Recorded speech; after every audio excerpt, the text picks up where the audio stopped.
Madame la voleuse de petite amie. Encore toi, mademoiselle la folle. Je pense t'avoir demandé de ne plus t'approcher de moi, non? Mademoiselle, je voulais têtue. Attends, je ne m'approche pas de toi que tu es quoi? Je pense que la bassoudade de la dernière fois à la piscine t'a pas suffi. Tu en veux encore? Eh ben vas-y, ajoute. Ajoute, frappe-moi. Et je porterai plainte contre toi pour tentative de meurtre d'un bébé. Mais qu'est-ce que la folle s'y raconte encore? Tentative de quoi? Et de quel bébé est-ce que tu parles? Du mien et celui de Marou. Je suis enceinte de Marou. Donc ma chérie, sois gentille et libère le plancher. Je ne crois pas un seul mot de ce que tu racontes. Et puis même si c'est le cas, en quoi est-ce que ça me concerne? Ça te concerne parce que tu rôdes autour du père de mon enfant et moi ça m'énerve. Rectificatif. Je ne cours pas derrière le père de ton enfant. C'est lui qui ne peut pas se passer de moi. Ça c'est d'un. Et de deux, ce qui te plaît ou pas ne me concerne pas. Je m'en fous, mais alors royalement. Et puis, même si tu es enceinte, je ne pense pas que ça peut être celui d'Oumarou parce que tout le monde connaît à quel point tu es frivole. Une Marie, couche-toi. Je ne te permets pas. Et ça sera la dernière fois. Tu dois me respecter.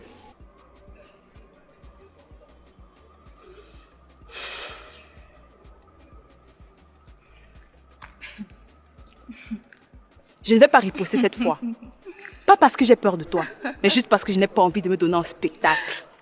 Mais mets ça très bien dans ta ciboule. La prochaine fois, je ne serai pas aussi indulgente. Je vais te rosser, je te jure que tu vas regretter le jour que tu es née. Et tu ferais mieux d'avoir peur de moi. Oh ma chérie. Petite sotte. Regarde celle-là. Va là-bas. Je te tape aller-retour. Regarde-moi celle-là. Mince comme le bambou de Chine.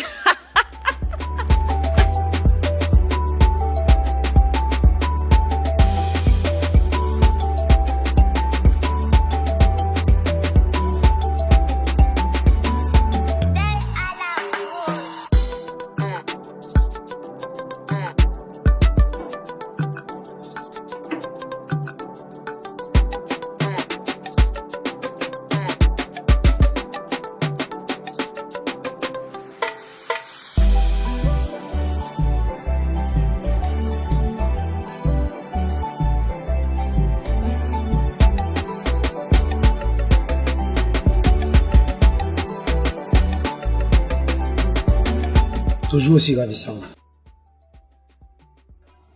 Enfin, tu es venu. Oui, mais c'est pas pour longtemps, monsieur. Je dois rentrer réviser avec mes parents. Je t'ai toujours dit de m'appeler Robert. D'accord, monsieur Robert.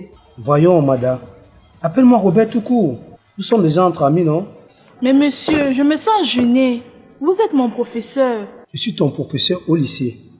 Et ici, nous ne sommes pas au lycée, à ce que je sache. Bref, c'est pas grave. Tu prends quelque chose? De l'eau. Juste de l'eau? Tu prends pas une bière pour te relaxer? Non, de l'eau c'est suffisant pour moi. J'insiste. Il y a des bières pour femmes, non? Monsieur, je vous ai dit que je ne prends pas de l'alcool. De l'eau c'est suffisant pour moi. Et si vous pouvez me dire pourquoi est-ce que vous avez fait appel à moi? Tu es très jolie. Je voudrais être franc avec toi. Je voudrais que tu sois ma petite amie. Votre petite amie. Je suis désolée, monsieur. Je ne sors pas avec les professeurs. Ah bon? Et pourquoi? Les professeurs sont aussi des êtres humains, non? Ils n'ont pas aussi droit aux jolies filles? Tu sais tous les avantages que tu auras avec moi? Je parlerai avec les collègues. Tu n'auras plus jamais de sous-moyens, même si tu ne composes pas. Monsieur, je ne suis pas intéressée. Je suis une fille assez intelligente et je me bats moi-même pour obtenir de très bonnes notes. Donc ça ne m'intéresse pas, je suis désolée. S'il te plaît, j'ai pas voulu te forcer. Rassieds-toi. Allez. Tu sais, madame, tu me plais énormément. Je suis prêt à te donner tout ce que tu veux. Il suffit juste que tu acceptes d'être ma petite amie. Je suis désolée, monsieur, mais je ne suis pas le genre de fille qui opte pour la facilité. Donc je dois m'en aller. Merci pour vous. Je peux rien faire pour que tu changes d'avis.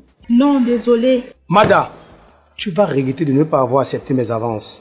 C'est à cause de ce lycéen de Pakouti que tu refuses mes avances, c'est ça? Monsieur, je n'aimerais pas vous mettre en colère, mais c'est juste... Sache que si tu ne sors pas avec moi, tu auras des tas d'ennuis. C'est à toi de réfléchir.